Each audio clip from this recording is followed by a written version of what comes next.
निश्चय है इसके न्यूज़पेपर एनालिसिस क्लास में आपका स्वागत है।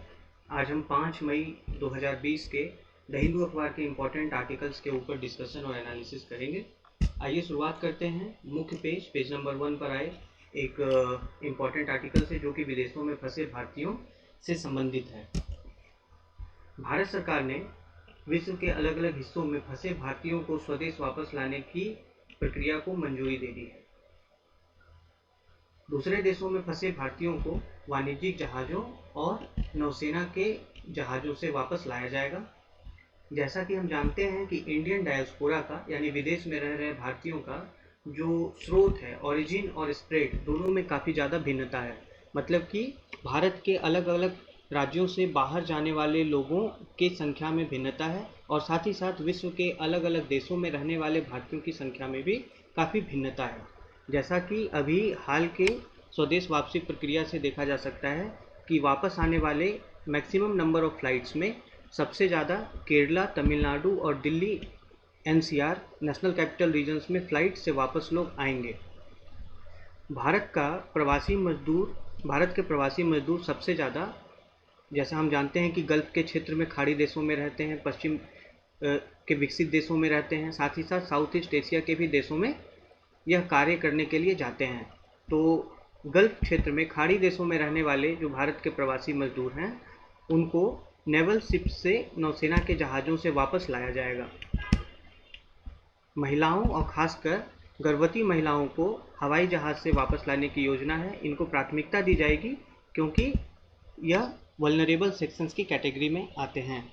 आप यहाँ पर एथिक्स के केस स्टडी के भी संबंध में इसे देख सकते हैं कि जब आपको इस प्रकार के इवैक्यूएशन प्रोसेस के बारे में अगर केस बना के पूछा जाए कि आप उसमें किस वर्ग के लोगों को प्रायोरिटाइज करेंगे, उनकी वापसी को प्राथमिकता देंगे, तो यहाँ से आपको यह पॉइंट मिल सकता है कि महिलाओं और विशेषकर गर्भवती महिलाओं को इस प्रकार के इवैक्यूएशन में प्राथमिकता दी जानी चाहिए। इस आर्टिकल में पीटी के संदर्भ में एक इम्पॉर्टेंट पॉइंट है, आईएनएस जलस्व की चर्चा की गई है। आईएनएस जलस्व जो कि नेवी का, भारतीय नौसेना का सबसे बड़ा एम्फीबियस प्लेटफॉर्म है। एम्फीबियस प्लेटफॉर्म का तात्पर्य होता है जलथलीय प्लेटफॉर्म। आईएनएस जलस्व को भी इस ऑपरेशन में लगाया जाएगा। भारत के प्रवासी मजदूरों को वापस लाने के ऑपरेशन में आईएनएस जलस्व को भी लगाया जा रहा है। यह भारत का सबसे बड़ा एम्फीबियस प्लेटफॉर्म है, यानी कि जलथलीय प्लेटफॉर्म है। एक महत्वपूर्ण बात यह भी समझने की है कि इस पूरे ये जो रिपैट्रिएशन एक्सरसाइज है यानी कि स्वदेश वापस लाने की प्रक्रिया है, इसमें मिनिस्ट्री ऑफ एक्सटर्नल अफेयर्स यानी विदेश मंत्रालय, मिनिस्ट्री ऑफ होम अफेयर्स यानी गृह मंत्रालय, मिनिस्ट्री ऑफ डिफेंस रक्षा मंत्रालय और नागर विमानन मंत्रालय, इन चारों मंत्रालयों के आपसी सहयोग एवं समन्वय से यह एक बृहद स्वदेश वापसी कार्यक्रम संभव हो पा रहा है, रिपैट्रिएशन एक्सरसाइज पॉसिबल हो पा रहा है। तो यहाँ से आप समझ सकते हैं कि इस प्रकार के मैसिव एक्सरसाइजेज में अंतर मंत्रालयी समन्वय और सहयोग की किस प्रकार आवश्यकता पड़ती है।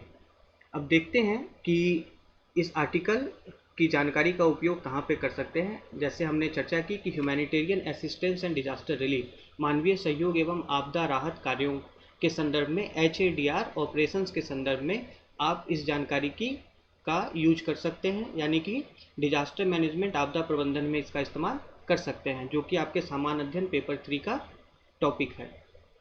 अंतर्राष्ट्रीय संबंधों के अगर संदर्भ में बात करें तो GS पेपर 2 में इंटरनेशनल रिलेशंस, बायलैटरल रिलेशंस के संदर्भ में इसकी चर्चा की जा सकती है कि कैसे दूसरे देशों के साथ सहयोग करके आपदा की स्थिति, आपात स्थिति में हम अपने नागरिकों को वापस देश ला पाएंगे। इसमें वहाँ के देशों के साथ भी हमारा सहयोग और साझा संबंध बहुत मजबूत होना चाहिए।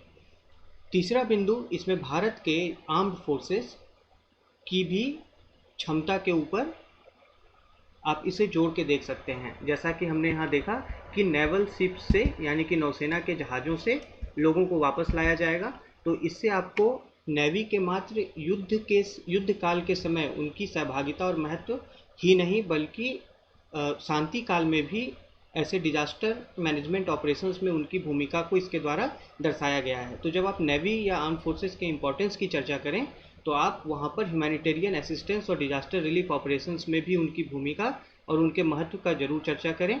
यह आपके सामान्य अध्ययन और एसे में, निबंध में पूछा जा सकता है। जैसा कि हमने पहले चर्चा की आईएनएस जलस्व, आईएनएस जलस्व के बारे में आपसे प्रीलिम्स परीक्षा में सीधा प्रश्न पूछा जा सकता है कि यह क्या है। तो यह भारत का लार्जेस्ट एम्फीबियस प्लेटफॉर्म है भारतीय नौसेना का।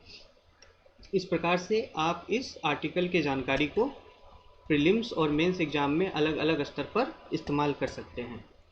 आइए बढ़ते हैं अगले आर्टिकल पर। यह भी एक महत्वपूर्ण आर्टिकल है जो कि एडिटोरियल पेज पे द हिंदू अखबार के एडिटोरियल पर आया था। यह एमपी लैड स्कीम के संदर्भ में है। एमपी लैड स्कीम का तात्पर्य member of parliament local area development scheme से है। इस आर्टिकल में इसके सरकार द्वारा वर्तमान में 2 साल के लिए निरस्त कर देने के फैसले और इस स्कीम को पूर्ण रूप से क्यों बंद कर देना चाहिए इसके बारे में विस्तार से चर्चा की गई है। इसे हमें थोड़ा सा डिटेल में समझने की आवश्यकता है। जैसा कि आर्टिकल में कहा गया है कि अभी सरकार के हालिया फैसले के बाद एमपी लैड को 2 साल के लिए सस्पेंड कर दिया गया, निरस्त कर दिया गया। सरकार के इस कदम की आलोचना अपोजिशन पार्टीज यानी विपक्षी दलों के द्वारा की गई। सरकार का कहना है कि इसे निरस्त करने से जो राशि सरकार को प्राप्त होगी उसका उपयोग कोविड-19 के प्रबंधन में यानी उसके रोकथाम में सरकार के द्वारा की जाएगी। यानी सरकार के द्वारा जो कोविड-19 के रोकथाम के लिए जो पहल किया जा रहा है उसमें इस राशि का उपयोग सरकार के द्वारा किया जाएगा। आगे बढ़ते हैं। एमपी लैड क्या है? तो एमपी लैड एक योजना है जिसके अंतर्गत हर एक सांसद को यह चॉइस दी जाती है कि वो अपने कॉन्स्टिट्यूएंसी में जिला कलेक्टर्स को 5 करोड़ प्रतिवर्ष तक के विकास कार्यों की संस्तुति कर सकते हैं। तो यह परिभाषा आपको एमपी लैड की है कि MP LAD scheme is an scheme under which each MP has choice to suggest the district collector works to the tune of 5 crore per year in his or her constituency। इसमें एक महत्वपूर्ण बात यह जानने की है कि सांसदों द्वारा परियोजनाओं की मात्र संस्तुति की जाती है एमपी लैड में, जबकि इसमें फाइनल चॉइस परियोजनाओं का अंतिम चयन और उनका क्रियान्वयन जो होता है वह जिला प्रशासन के हाथ में होता है, वह जिला अथॉरिटीज डिस्ट्रिक्ट अथॉरिटीज के हाथ में होता है। आर्टिकल में आगे चलते हैं। इसमें बात की गई है कि एमपी लैड को क्यों एबोलिश कर दिया जाना चाहिए, उन्हें क्यों समाप्त कर दिया जाना चाहिए। उसके संबंध में जो तर्क दिए गए हैं उसे आप बिंदुवार तरीके से समझ सकते हैं। सबसे महत्वपूर्ण जो तर्क दिया गया है कि यह सेपरेशन ऑफ पावर का जो संवैधानिक सिद्धांत है, एक बहुत ही मूल सिद्धांत भारत के संविधान में है, सेपरेशन ऑफ पावर का, शक्ति के पृथक्करण का। हमारे लोकतंत्र में जो 3 महत्वपूर्ण अंग कहे गए हैं, कार्यपालिका, विधायिका और न्यायपालिका, उनके बीच में सेपरेशन ऑफ पावर होता है। तो उस सेपरेशन ऑफ पावर के सिद्धांत को एमपी लैड स्कीम वायलेट करता है, यानी उसका हनन करता है। किस प्रकार से हनन करता है? तो यह लेजिस्लेटर्स को यानी कानून बनाने वालों को एग्जीक्यूटिव फंक्शंस दे देता है, यानी कि कार्यपालिका के कार्यों का अधिकार दे देता है। लेजिस्लेटर्स का काम कानून बनाना है और सरकार की जवाबदेहिता तय करना है, लेकिन हम यहाँ पे जैसा देख सकते हैं कि उन्हें परियोजनाओं के भी मद में खर्च की संस्तुति करने का अधिकार है जो कि कार्यपालिका के कार्यक्षेत्र में आता है। इस प्रकार से यह कार्यपालिका के कार्यक्षेत्र में इंटरवेंशन है, यानी कि हस्तक्षेप है। इससे सेपरेशन ऑफ पावर का वायलेशन होता है, हनन होता है। पहला तो यह आर्गूमेंट इसमें दिया गया है इसको एबोलिश करने के पक्ष में। दूसरा यह कहा गया है कि विकास कार्यों के चयन में यह जिला स्तर पर डिस्ट्रिक्ट अथॉरिटीज़ पर राजनीतिक दबाव पैदा करता है। इससे मतलब एक निष्पक्ष तरीके से विकास कार्यों के हो पाने में अड़चन आता है। आगे बढ़ के देखते हैं, इसमें कैग रिपोर्ट का हवाला दिया गया है। कैग रिपोर्ट के अनुसार इस योजना के अंतर्गत जो राशि होती है उसका लेस यूटिलाइजेशन यानी कम उपयोग किया जाता है। कार्यों के लिए जो चिन्हित राशि होती है उसका लगभग 49 से 90% राशि ही खर्च की जा पाती है। तो इससे यह समझा जा सकता है कि किस प्रकार से अंडर यूटिलाइजेशन ऑफ फंड यानी चिन्हित राशि का कम उपयोग इस स्कीम की एक महत्वपूर्ण चुनौती है। आगे बढ़ते हुए देखते हैं कि स्कीम के अंतर्गत ज़्यादातर असेट क्रिएशन के लिए मतलब स्कीम का लक्ष्य परिसंपत्ति निर्माण और सृजन है, लेकिन वर्तमान में देखें तो 78% जो कार्य इस स्कीम के अंतर्गत किए गए हैं, संस्तुतियाँ की गई हैं, वह पहले से एग्जिस्टिंग परिसंपत्तियों के सुधार के लिए की गई हैं, यानी कि नए परिसंपत्ति सृजन के लिए नहीं बल्कि जो एग्जिस्टिंग एसेट्स हैं उनके इम्प्रूवमेंट के लिए 78% कार्य किए गए हैं। जबकि स्कीम में बहुत क्लियर है कि इसमें नए परिसंपत्ति सृजन के ही कार्य किए जा सकते हैं। तो ये भी इसका एक लूप होल और लैकुना है, एक प्रॉब्लम है इस स्कीम से रिलेटेड। दूसरी चीज़ यह है कि किसी भी कॉन्ट्रैक्ट प्रोजेक्ट में एक बीओक्यू होता है। बीओक्यू का तात्पर्य है बिल ऑफ क्वांटिटीज, जिसमें कि यह स्पष्ट निर्देशित होता है कि इस परियोजना में कितनी मात्रा में किस आइटम का, किस सामान की आवश्यकता पड़ेगी। तो एमपी लैड के अंतर्गत यह देखा गया है कि बिल ऑफ क्वांटिटी में जो स्पेसिफाइड मटेरियल की मात्रा होती है उससे कम मात्रा में मटेरियल्स का इस्तेमाल होता है। तो लेसर क्वांटिटीज ऑफ मटेरियल का इस्तेमाल होता है। इसके कारण क्या होता है कि जो कॉन्ट्रैक्टर्स होते हैं, ठेकेदार होते हैं, उन्हें एक्सेस पेमेंट किया जाता है। यानी बीओक्यू में वो ज़्यादा मात्रा में मटेरियल्स दर्ज करवा देते हैं और जबकि वास्तविकता में वह उससे कम मटेरियल का इस्तेमाल करते हैं, जिसके कारण कि उन्हें एक्सेस पेमेंट यानी कि अधिक राशि का भुगतान होता है। और साथ ही साथ सब स्टैंडर्ड वर्क यानी कि घटिया कार्यों की जो गुणवत्ता होनी चाहिए वो नहीं हो पाती। सब स्टैंडर्ड वर्क्स फाइनली हो पाते हैं। आगे बढ़ के देखें तो आर्टिकल में यह बताया गया है कि मेंटेनेंस ऑफ रिकॉर्ड्स में यानी कि कार्यों की सूचियों के रखरखाव में जो आंतरिक नियंत्रण तंत्र या व्यवस्था होनी चाहिए उसका अभाव है। इंटरनल कंट्रोल मैकेनिज्म के अभाव के कारण मेंटेनेंस ऑफ रिकॉर्ड्स प्रॉपर्ली नहीं हो पाते, सही तरीके से नहीं हो पाते, जिसके कारण कि हम देखें कि जो कार्य हैं उनके लोकेशन को और उनके अस्तित्व को वेरीफाई कर पाना, सत्यापित कर पाना कठिन हो जाता है कि क्या कार्य सच में हुए हैं, कहाँ पे हुए हैं, उनकी गुणवत्ता क्या है, क्योंकि वैसे रिकॉर्ड्स का मेंटेनेंस प्रॉपर्ली नहीं किया जाता है, उनका अभाव होता है वैसे रिकॉर्ड्स के मेंटेनेंस का। ये बात इसमें बताई गई है। आगे आर्टिकल में बढ़ते हुए देखते हैं कि किस प्रकार से एमपी लैड के अंतर्गत जो निधि होती है उसके उपयोग में क्या क्या खामियां हैं। ये तो हम लोगों ने कार्यपालिका के स्तर पे जो खामियां थी उसके बारे में यहाँ पे चर्चा की। अब देखते हैं कि एमपीज के लेवल पे किस प्रकार से इनके यूटिलाइजेशन में खामियां हैं। तो अलग अलग कॉन्स्टिट्यूएंसीज में इसके व्यय, इसके खर्च को लेकर बहुत भिन्नता है। यानी कि किसी कॉन्स्टिट्यूएंसी में ज़्यादा खर्च हो गया, किसी में खर्च हुआ ही नहीं, या किसी में बहुत ही कम खर्च हुआ। तो इस भिन्नता के कारण इस कार्यक्रम के अंतर्गत एक यूनिफॉर्मिटी या एक समान रूप से प्रभावकारिता नहीं होती। एमपी लैड योजना की शुरुआत 1993 में हुई थी, 1993 में, और अभी इसकी स्थिति यह है कि लगभग 5000 करोड़ की राशि जिला अथॉरिटीज के पास, डिस्ट्रिक्ट अथॉरिटीज के पास 2015 तक बिना खर्च के पड़ी हुई है। यानी उतनी राशि उनके पास अनस्पेंट है। इसका यह तात्पर्य है कि सांसदों द्वारा 1993 से 2015 तक इतनी राशि का खर्च नहीं किया गया और वो राशि इसी प्रकार से जिला अथॉरिटीज के पास अनस्पेंट रखी हुई है। इससे यह पता चलता है कि इनके यूटिलाइजेशन को लेकर उतनी गंभीरता सांसदों के बीच में नहीं है। तो यह सारा आर्गूमेंट इसको एबोलिश कर देने, समाप्त कर देने के पक्ष में इस आर्टिकल में, इस लेख में बताया गया है। आगे बढ़ते हुए देखते हैं, और इसमें यह भी एक महत्वपूर्ण बिंदु कहा गया है कि जो खर्च किया जाता है वो बड़ा हैफेजर्ड होता है। हैफेजर्ड का तात्पर्य बहुत ही अव्यवस्थित होता है, यानी उसमें भी एक यूनिफॉर्मिटी नहीं होती कि किस प्रकार के डेवलपमेंटल वर्क्स किए जाएं, उनकी प्रकृति क्या हो, उनकी संरचना क्या हो, उसके लिए कोई कॉमन प्रोटोकॉल या प्रोसीजर नहीं है। वो बहुत ही हैफेजर्ड है, अव्यवस्थित है। एक इसमें महत्वपूर्ण आरोप यह लगाया गया है कि इस निधि का उपयोग अपने रिश्तेदारों, दोस्तों और पसंदीदा ठेकेदारों को लाभ पहुंचाने के लिए किया जाता है। यह एक बहुत बड़ा आरोप एमपी लैड योजना के ऊपर अक्सर लगाया जाता है। लेख में बताया गया है कि एमपी लैड के कॉन्स्टिट्यूशनल वैलिडिटी यानी संवैधानिक वैधता को सुप्रीम कोर्ट में 1999 में चुनौती दी गई थी।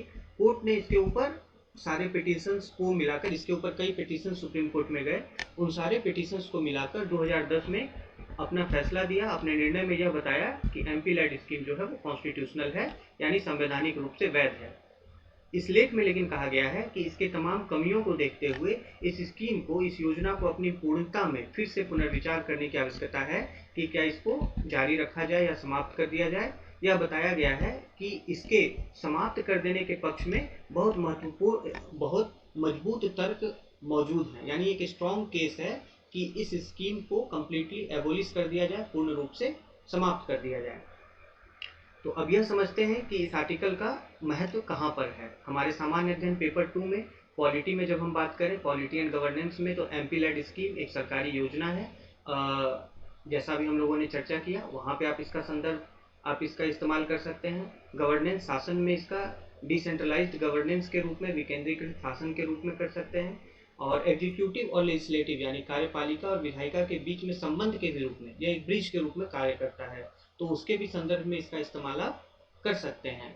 उसके बाद देखें कि किस प्रकार से कल्याणकारी योजनाओं के माध्यम से कमजोर तबकों को या दूरस्थ क्षेत्रों तक सरकारी संसाधन के पहुंच की व्यवस्था की जाती है, वहां पर आप इसका उपयोग कर सकते हैं। तो मूलतः यह पॉलिटी एंड गवर्नेंस से जुड़ा हुआ टॉपिक है एमपी-लेड स्कीम। और अगर आपसे निबंध में शासन के संदर्भ में या फिर सेपरेशन ऑफ पावर्स के संदर्भ में, शक्ति सत्ता पृथक्करण के संदर्भ में अगर टॉपिक आता है, तो आप वहां पर इसकी चर्चा कर सकते हैं। प्रीलिम्स में आपसे इस आर्टिकल के संदर्भ में पूछा जा सकता है कि एमपी-लेड की शुरुआत कब हुई थी और एमपी-लेड क्या है, इसके अंतर्गत कितने की राशि जो है प्रतिवर्ष सांसदों को खर्च करने का या उसकी संस्तुति करने का अधिकार प्राप्त है। तो इस प्रकार से यह आपके प्रीलिम्स और मेंस दोनों परीक्षा के लिए महत्वपूर्ण।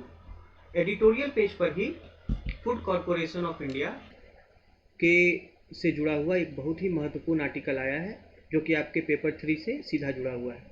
पब्लिक डिस्ट्रीब्यूशन सिस्टम और भारत में खाद्यान्न का वितरण, यह एक सामान्य अध्ययन पेपर 3 का टॉपिक है। साथ ही साथ हंगर और स्टारवेशन जो है वो आपका पेपर 2 का टॉपिक है, भूख और भुखमरी की समस्या। तो इन दोनों सामान्य अध्ययन के पेपर्स के संदर्भ में इसकी चर्चा करते हैं कि हंगर और स्टारवेशन की चुनौती को देखते हुए भारत में फूड कॉरपोरेशन ऑफ इंडिया की क्या भूमिका है। इस आर्टिकल में कहा गया है कि इसकी भूमिका अभी भी बहुत प्रासंगिक है, बहुत रेलेवेंट है। इसमें कई सारे आर्गूमेंट्स दिए गए हैं इसके पक्ष में। आइए उसकी विस्तार से चर्चा करते हैं। एफसीआई की स्थापना फूड कॉरपोरेशन एक्ट 1964 के अंतर्गत की गई थी। यह जानना जरूरी है कि इसकी स्थापना के पीछे एक स्टैट्यूटरी यानी कि वैधानिक बैकिंग है। भारत में खाद्यान्न की खरीद, इसके भंडारण एवं वितरण के लक्ष्य को देखते हुए भारत को भोजन के मामले में सेल्फ सफिशिएंट यानी कि स्वपर्याप्त बनाना इसका लक्ष्य है। यानी कि इस लक्ष्य की तरफ संधान करने के लिए यह एक अग्रणी सरकारी एजेंसी है। इसके अगर क्रिटिसिज्म को लेकर चर्चा करें, आलोचनाओं को लेकर चर्चा करें, तो कहा जाता है कि इसकी गतिविधियां काफ़ी खर्चीली होती हैं, एक्सपेंसिव होती हैं और इनएफिशिएंट होती हैं, यानी दक्षता का अभाव होता है। एक महत्वपूर्ण और सामान्य क्रिटिसिज्म यह किया जाता है कि इसमें जो भंडारण स्थितियां हैं वह कमज़ोर होती हैं, जिसके कारण कि खाद्यान्न का नुकसान होता है। साथ ही जो आधुनिक भंडारण सुविधाएं हैं उनका अभाव होता है, lack of modern storage facilities. इसके साथ साथ ब्लैक मार्केट में एफसीआई गोदाम से निकलने वाले खाद्यान्नों को डाइवर्ट कर दिया जाता है, यानी कि इनका विपथन होता है व्यापक रूप से। Wide spread diversion of food grains यानी कि खाद्यान्न का व्यापक विपथन, यानी बेनिफिशियरीज तक ना पहुंच के यह खाद्यान्न ब्लैक मार्केट में फिर ऊंचे दामों पे या बाजार मूल्य पे बेच दिए जाते हैं, जो कि एक भ्रष्टाचार का प्रतीक है। साथ में एक महत्वपूर्ण बात यह बताई गई है कि प्रोएक्टिव लिक्विडेशन पॉलिसी का अभाव है, यानी कि एफसीआई के पास जो स्टॉक में अनाज है, या लिक्विडेशन पॉलिसी को थोड़ा समझ लेने की आवश्यकता है। एफसीआई के पास जो स्टॉक में अनाज है तो उसको लोगों तक पहुंचा देना, उसको खाली करना, है ना। लिक्विडेशन का अर्थ होता है परिसमापन। जो स्टॉक है उसको खाली करना, तो उसको लेकर एक त्वरित या तत्पर नीति का अभाव है। यानी स्टॉक काफ़ी दिन से गोदामों में बने रहते हैं और कई बार ऐसा भी मीडिया रिपोर्ट में सामने आता है कि उन स्टॉक का खर्च ही नहीं हो पाया, स्टॉक में अनाज पड़े हुए हैं, लोगों तक लाभ नहीं पहुंच रहा, उनका नुकसान हो जा रहा है, चूहे खा जा रहे हैं या फिर बारिश या खराब मौसम के कारण अनाजों की बर्बादी हो जा रही है। तो लिक्विडेशन पॉलिसी, एक त्वरित जो है परिसमापन नीति का अभाव भी इसका एक क्रिटिसिज्म है। परंतु आर्टिकल में फूड कॉरपोरेशन ऑफ इंडिया को लेकर, भारतीय खाद्य निगम को लेकर एक ऑप्टिमिज्म भी प्रस्तुत किया गया है वर्तमान के दौर में। अभी जैसा हम जानते हैं कि कोरोना वायरस महामारी के कारण भूख की और भुखमरी का एक बड़ा संकट जो है वह खासकर भारत जैसे विकासशील देश के समक्ष खड़ा हो गया है। तो ऐसे में एफसीआई की क्या भूमिका है? आर्टिकल में कहा गया है कि यह बेटर प्लेस्ड है, यानी कि बहुत मजबूत रूप से स्थित है इन दोनों चुनौतियों का सामना करने के लिए। पहली बात तो यह इसमें बताया गया है कि इसने सतत रूप से कंसिस्टेंटली पीडीएस यानी जन वितरण प्रणाली के अंतर्गत लोगों तक खाद्यान्न सुरक्षा सुनिश्चित करने का जो जिम्मा है वो पिछले कई दशकों से एफसीआई निभाती आई है। इसलिए इसके पास एक्सपर्टीज है, विशेषज्ञता है, संसाधन है, तंत्र है, जो कि इसको अभी के समय में बेटर प्लेस्ड यानी कि अच्छे तरीके से स्थित बनाती है। पीडीएस व्यवस्था, जो कि हम जानते हैं, सुवेद वर्गों के लिए एक जीवन रेखा के रूप में, खाद्य सुरक्षा के जीवन रेखा के रूप में कार्य करती है। दूसरा तर्क इसमें यह दिया गया है कि एफसीआई के पास अभी लॉकडाउन से पहले 77 मिलियन टन अनाज का भंडार था, जो कि अपने आप में एक रिकॉर्ड भंडार है। यानी इसके पास अनाजों की उपलब्धता भी अच्छी खासी है, इसलिए यह अभी के टाइम पे हंगर और स्टारवेशन की चुनौती का सामना कर सकता है।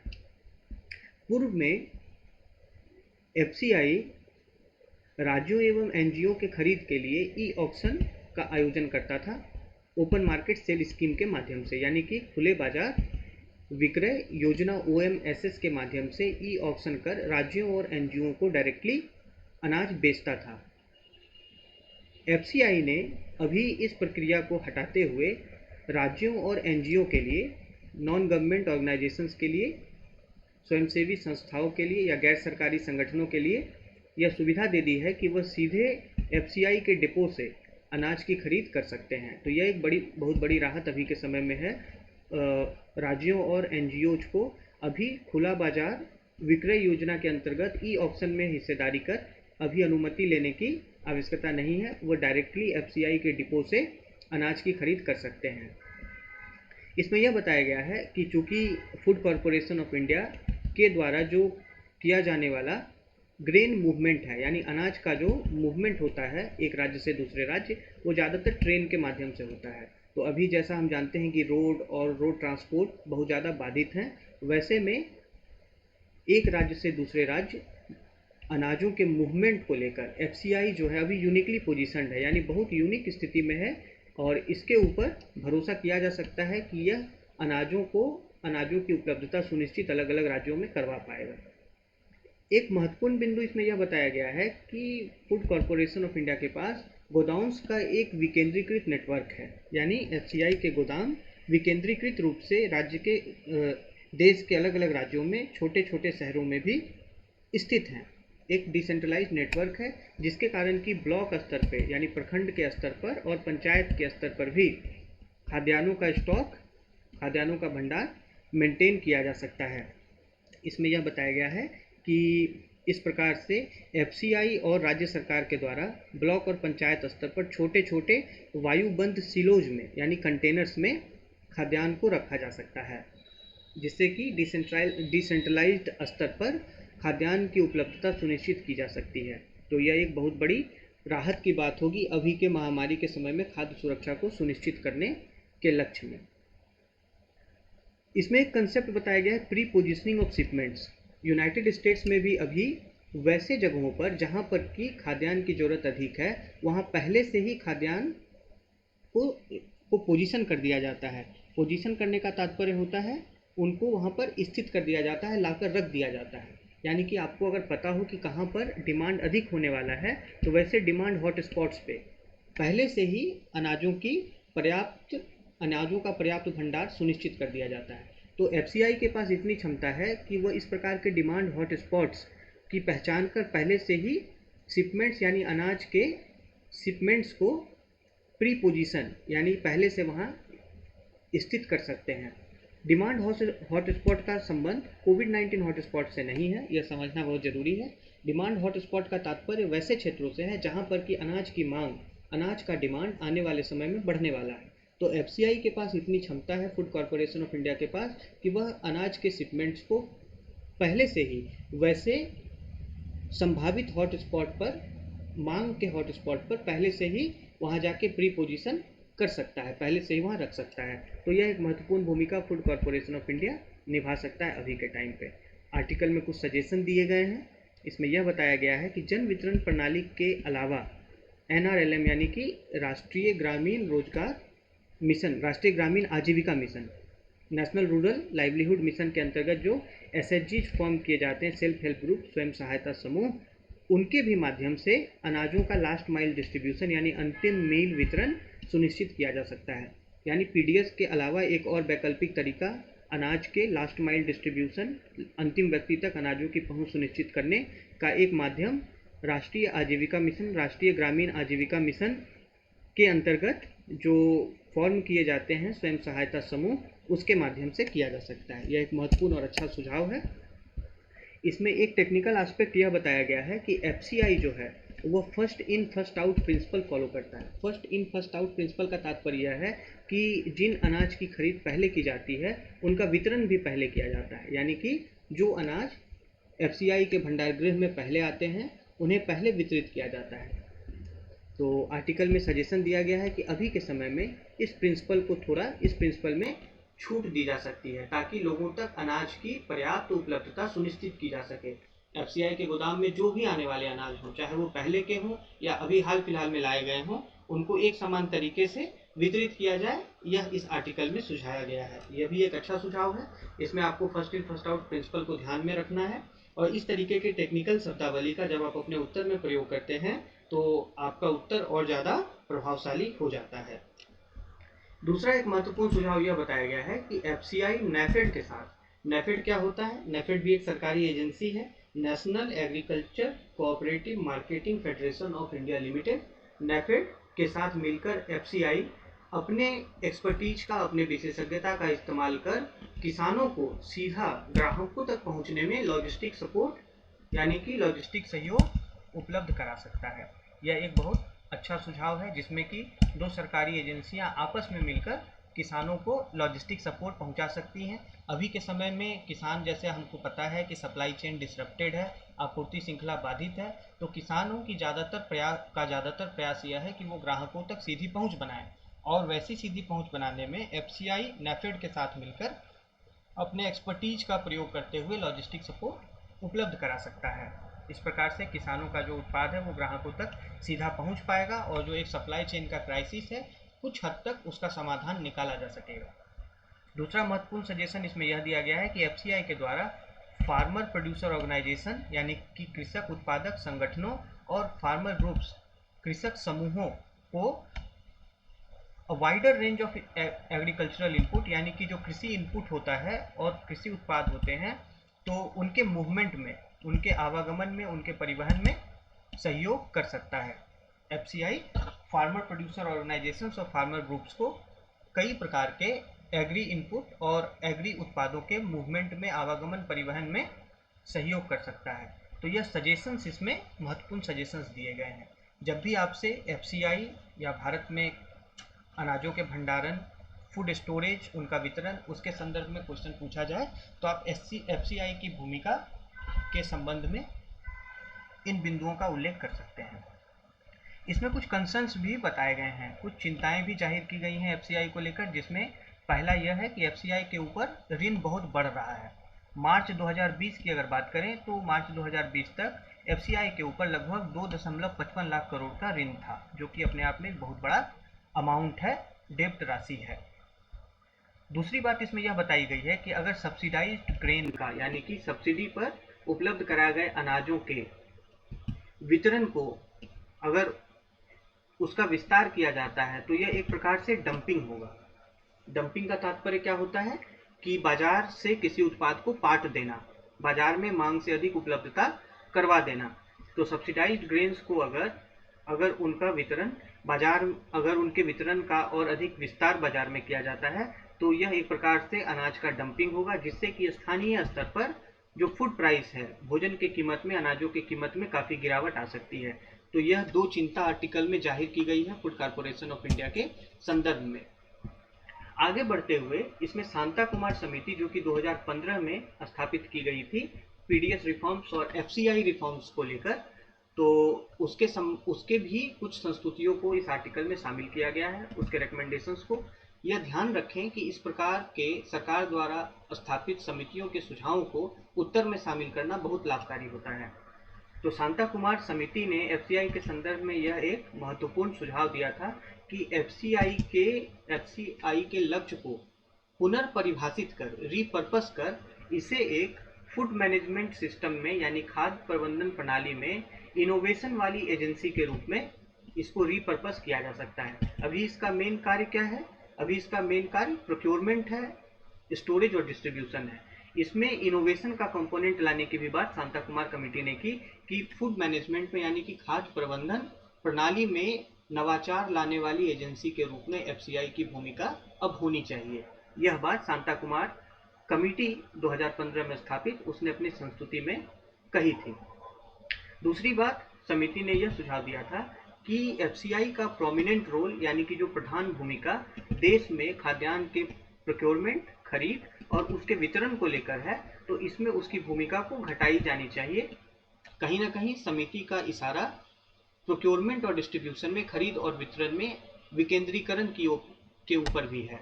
यानी कि एक इतनी बड़े एजेंसी के माध्यम से पूरे देश भर में अनाजों की खरीद और उनका वितरण करने के बजाय समिति का इशारा इसके और डिसेंट्रलाइज्ड प्रोक्योरमेंट और डिस्ट्रीब्यूशन को लेकर है। तो यह दो महत्वपूर्ण सुझाव शांता कुमार समिति ने एफसीआई के संदर्भ में 2015 में दिए थे।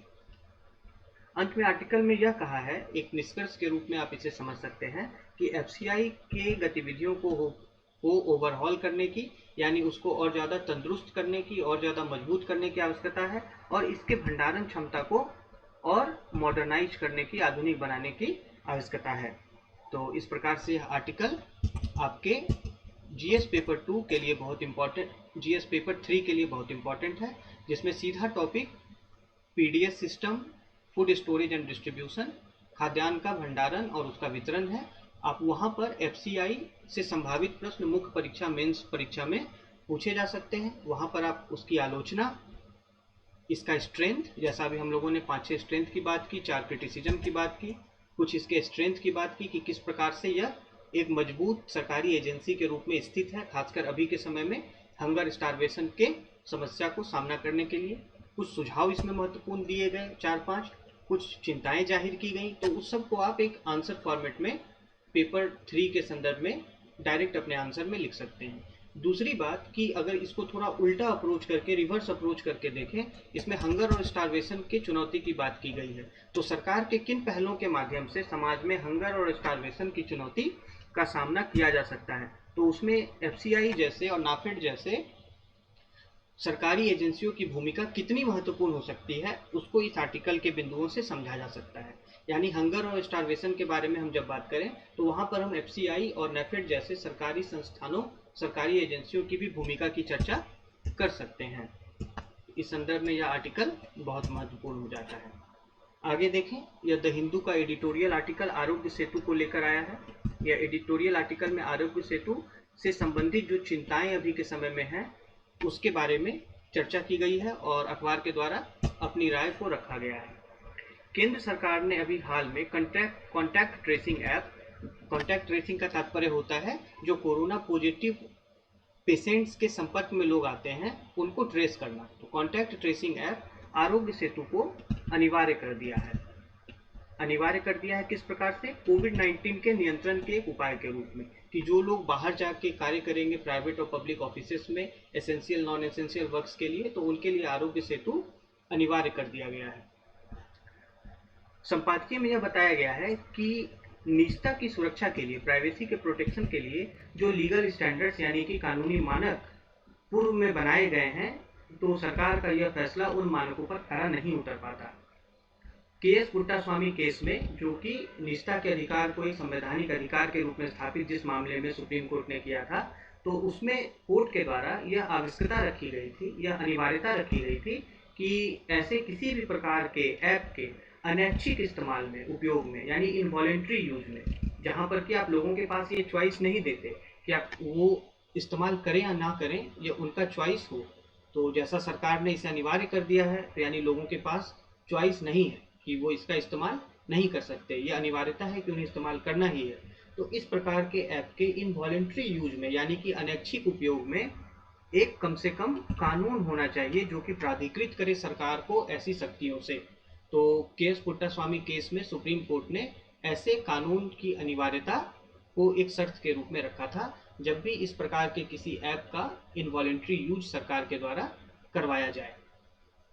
आर्टिकल में यह बताया गया है कि बिना किसी कानूनी प्राधिकार के, यानी कि बिना किसी लेजिस्लेटिव ऑथराइजेशन के, सरकार के पास यह शक्ति नहीं है कि वह ऐसे ऐप को कंपलसरी बना दे, अनिवार्य बना दे। यानी ऐसे ऐप को कंपलसरी बनाने के लिए सरकार को एक कानूनी बैकिंग चाहिए, कोई कानून चाहिए, जो कि वर्तमान में नहीं है। तो सरकार के पास ऐसी शक्ति कानूनी तौर पर संवैधानिक रूप से नहीं है।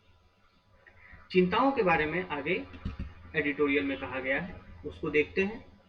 इसमें यह चिंता जाहिर की गई है कि इस ऐप के माध्यम से जो सूचना एकत्रित की जाएगी उसका इस्तेमाल पब्लिक मूवमेंट एंड एक्सेस यानी कि लोगों के आवागमन और लोगों के पहुंच को प्रतिबंधित करने में इस्तेमाल इसका किया जा सकता है। यह एक चिंता है, जिसके कारण कि एक सर्विलांस टूल के रूप में, एक निगरानी के टूल के रूप में भी इसका दुरुपयोग सरकार के द्वारा किया जा सकता है। दूसरी इसमें एक तीसरी एक महत्वपूर्ण चिंता जो जताई गई है कि सनसेट क्लाउज का अभाव।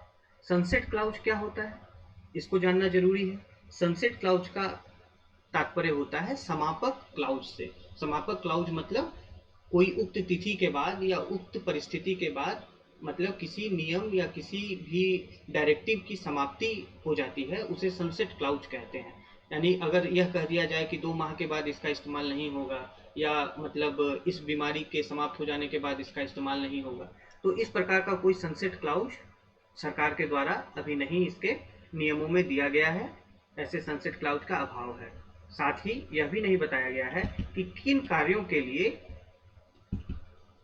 इन आंकड़ों का प्रयोग किया जाएगा, और न ही मतलब वैसा कोई लिमिटेशन पुट किया गया है, वैसी कोई सीमा रखी गई है जिसके की माध्यम से इन आंकड़ों का उपयोग सीमित किया जा सके। चौथी बिंदु यह बताई गई है कि किन एंटिटीज को, यानी कि किन अधिकारियों को, किन सरकारी एजेंसीज को इन एकत्रित सूचनाओं का इस्तेमाल करने का अधिकार होगा, यह भी स्पेसिफाइड सरकार के द्वारा यह भी स्पष्ट रूप से नहीं बताया गया है। तो यह कुछ चिंताएं हैं आरोग्य सेतु से संबंधित। संपादकीय में आगे बताया गया है कि ऐसे तो कई देशों के द्वारा मोबाइल ऐप का इस्तेमाल कॉन्टैक्ट ट्रेसिंग के लिए किया जा रहा है। ऐसा नहीं है कि भारत एकमात्र ऐसा देश है जहां पर कि आरोग्य सेतु जैसे कॉन्टैक्ट ट्रेसिंग ऐप का इस्तेमाल किया जा रहा है। लेकिन दूसरे देशों में इसको लेकर कुछ दिशा निर्देश भी सरकारों के द्वारा जारी किए गए हैं। जैसे यूरोपीय संघ ने दिशा निर्देश जारी कर यह कहा है कि ऐसे ऐप्स का वॉलंटरी यूज हो, यानी कि ऐच्छिक उपयोग हो, इसको बाध्य न बनाया जाए। तो यूरोपीय यूनियन के द्वारा इसके वॉलंटरी यूज की बात की गई है, और यह कहा गया है कि इससे उपयोगकर्ता की निजता भी सुरक्षित होनी चाहिए, यानी यूजर प्राइवेसी वायलेट नहीं होना चाहिए, प्रिजर्व होना चाहिए, सुरक्षित संरक्षित होना चाहिए। ऑस्ट्रेलिया के संबंध में एक महत्वपूर्ण बात की गई है कि ऑस्ट्रेलिया ने प्राइवेसी इम्पैक्ट असेसमेंट जारी किया है, यानी निजता प्रभाव आकलन। जैसे हम इन्वायरमेंटल इम्पैक्ट असेसमेंट की बात करते हैं किसी भी कंस्ट्रक्शन या डेवलपमेंट प्रोजेक्ट में, उसी प्रकार से किसी भी इस प्रकार के टेक्नोलॉजिकल इनिशिएटिव में, तकनीकी पहल में प्राइवेसी इम्पैक्ट असेसमेंट की का एक कंसेप्ट है। तो इसको भी, इस कंसेप्ट को भी ध्यान में रखने का जरूरत है। इस प्रकार के तकनीकी शब्दावलियों का इस्तेमाल आप अपने उत्तर में जहां संभव हो, जहां अनिवार्य हो, वहां पर अवश्य करें। तो ऑस्ट्रेलिया ने प्राइवेसी इम्पैक्ट असेसमेंट जारी कर इस प्रकार के कॉन्टैक्ट ट्रेसिंग ऐप से होने वाले प्राइवेसी के नुकसान या फायदों के एक दस्तावेज को जारी किया है। परंतु भारत सरकार के द्वारा ऐसे किसी भी गाइडलाइंस या इनिशिएटिव्स की घोषणा नहीं की गई है, जो कि आरोग्य सेतु ऐप के उपयोग को लेकर चिंताओं को और बढ़ाती है।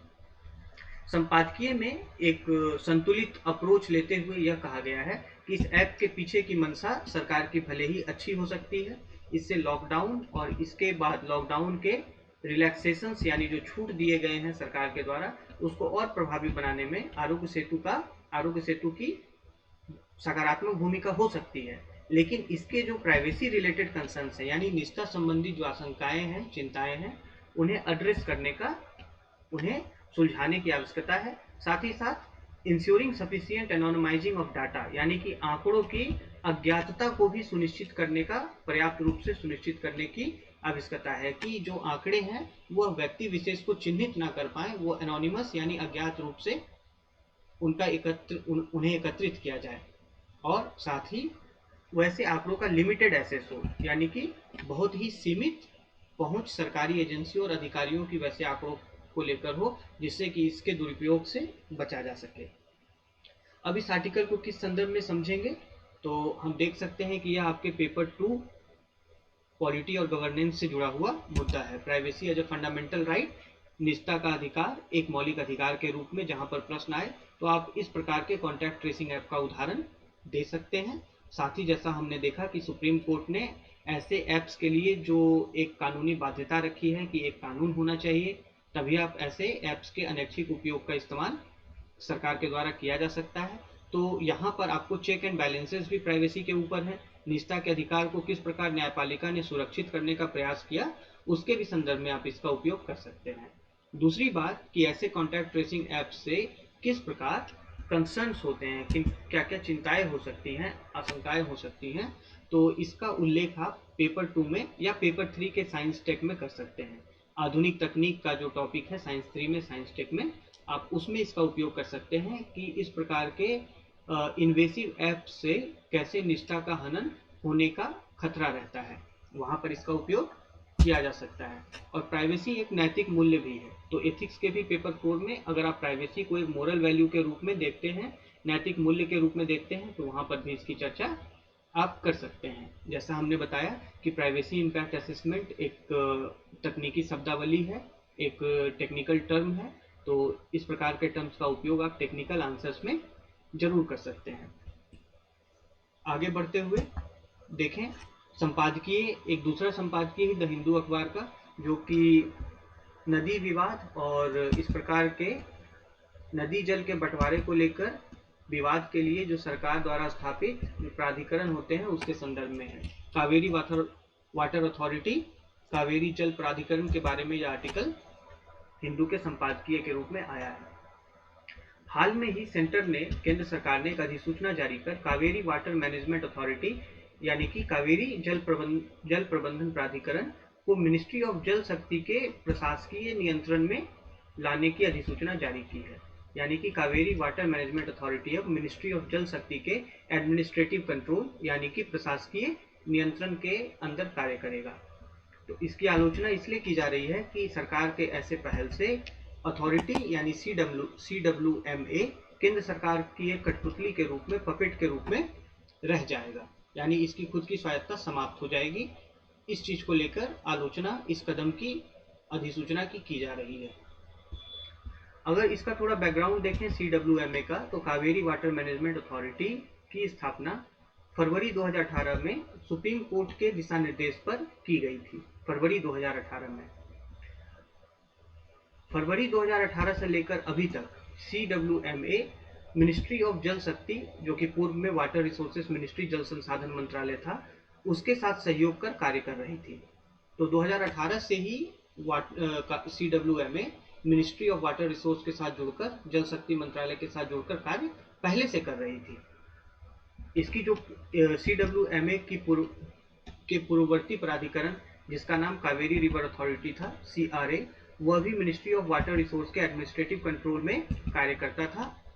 यानी कि इसकी जो प्रीडिसेसर बॉडी थी CRA, वह भी मिनिस्ट्री ऑफ वाटर रिसोर्स के प्रशासकीय नियंत्रण में कार्य करता था। तो सरकार की यह अधिसूचना पूर्व के संरचना से, पूर्व के वाटर गवर्नेंस संरचना से भिन्न नहीं है। एडिटोरियल में आगे बताया गया है कि इस प्रकार से CWMA की स्थिति को और फॉर्मलाइज कर दिए जाने से, यानी कि और औपचारिक बना दिए जाने से, मंत्रालय के द्वारा जो एक पूर्व में रह गई खामी थी उसको दूर किया गया है, और जो एडमिनिस्ट्रेटिव इशूज हैं, जो प्रशासकीय मुद्दे हैं, उनके समाधान का प्रयास किया गया है। इसमें इस पर भी हाईलाइट किया गया है कि सुप्रीम कोर्ट के द्वारा जो CWMA की संरचना को लेकर स्वीकृति दी गई थी, तो इस कदम से CWMA के कैरेक्टर यानी कि चरित्र में, उसके कार्य में, उसके फंक्शनिंग में और उसकी शक्तियों में कोई भी परिवर्तन नहीं आता है। तो सरकार के द्वारा यह जो अधिसूचना जारी कर CWMA को जल शक्ति मंत्रालय के प्रशासकीय नियंत्रण में लाया गया है, तो सुप्रीम कोर्ट के द्वारा भी जो स्वीकृत इसके कैरेक्टर्स हैं, फंक्शन हैं, पावर हैं CWMA के, उसमें कोई भी बदलाव नहीं आता है। संपादकीय ने आगे कहा है कि हालांकि CWMA को जल शक्ति मंत्रालय के अंदर के प्रशासकीय नियंत्रण में लाने का केंद्र सरकार का फैसला एक सही फैसला है, क्योंकि इससे एक पूर्व की एक खामी दूर होती है, लेकिन कुछ समस्या CWMA में अभी भी है। कावेरी जल प्रबंधन प्राधिकरण में के स्थापना के 2 वर्ष के बावजूद भी मतलब 2018 में इसकी स्थापना की गई थी, फरवरी 2018 में। 2 वर्ष के बावजूद भी इसका एक कोई पूर्णकालिक चेयरपर्सन अभी तक नियुक्त नहीं किया गया है। तो यह इसका एक कंसर्न के रूप में संपादकीय में बताया गया है कि अभी CWMA के पास कोई फुल फ्लेज्ड चेयरपर्सन नहीं है। दूसरी बात इसमें यह निष्कर्ष के रूप में बताई गई है कि ऐसे जल बंटवारा विवाद को हल करने वाले प्राधिकरण को पूर्ण रूप से ऑपरेशनल बनाना चाहिए, यानी कि पूर्ण रूप से क्रियाशील बनाना चाहिए। और इसकी क्रियाशीलता कैसे सुनिश्चित होगी, तो कम से कम जो उसका एक प्रशासकीय संरचना है, अधिकारियों की नियुक्ति, प्राधिकरण के चेयरपर्सन, एक फुल टाइम चेयरपर्सन की नियुक्ति सुनिश्चित कर ही इसे क्रियाशील बनाया जा सकता है। तो इस आर्टिकल का इम्पोर्टेंस आपके पेपर 2 में पॉलिटी में है।